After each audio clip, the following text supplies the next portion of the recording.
a lot of mature trees in here, but we don't really put the pigs in here because we want them to graze on lots and lots of grasses. What they have access to in here are lots of acorns and hickories and walnuts. So with all the nuts dropping on the ground, that's what the pigs are mostly in here eating. And it's a very high protein source. It's free, it falls from the trees, and it gives the pork an excellent flavor as we go into late fall and early winter.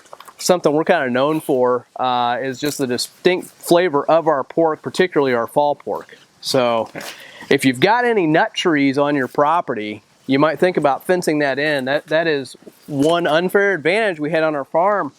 Behind me, we've got all these red oaks and some shagbark hickory trees. They like those very, very well. There are also some walnut trees in here.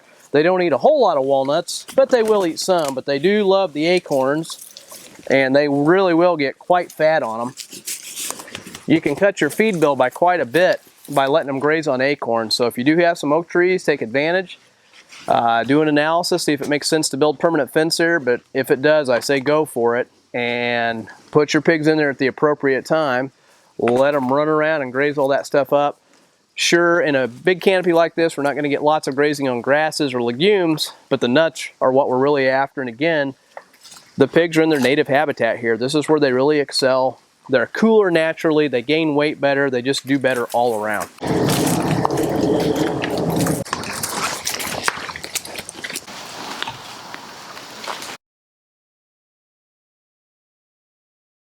The woods is their natural habitat. I mean, if you let a pig go in nature, it might go out in the pasture a little bit, but it's going to head to the woodland because that's where it was designed to live.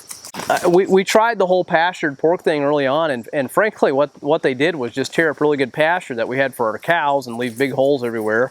They love to root unless you're going to wring their noses, which is almost heresy in the regenerative ag movement.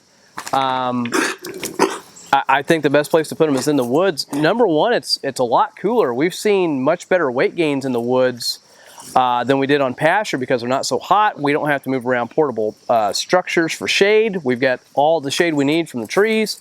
It just works really, really well.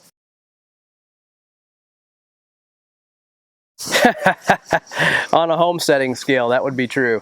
It does cut down their feed quite a bit in the fall when we've got the nut drop. And they'll eat some grasses and legumes and other things in the summer, but no, they have access to grain.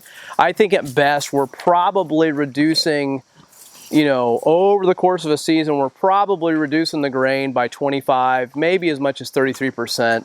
I know a couple of years ago we had an amazing oak mass, and we had acorns everywhere. You could literally, in a circle, just, maybe 3-foot radius, take a 5-gallon bucket and fill the 5-gallon bucket with nuts a couple of years ago. It was so heavy.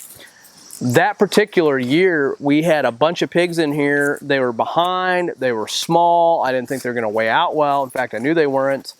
And they were some of the biggest pigs we ever finished. They actually put on about 80 pounds in their final month. And typically like 50 to 60 pounds the final month is what I tell people to expect. But they put on almost 80 pounds and they cut their feed by roughly 75%. And that was just because of the acorn drop. So big advantages with letting them eat nuts and stuff. But no, it's a farce to think that you don't have to feed them grain, at least on a production scale.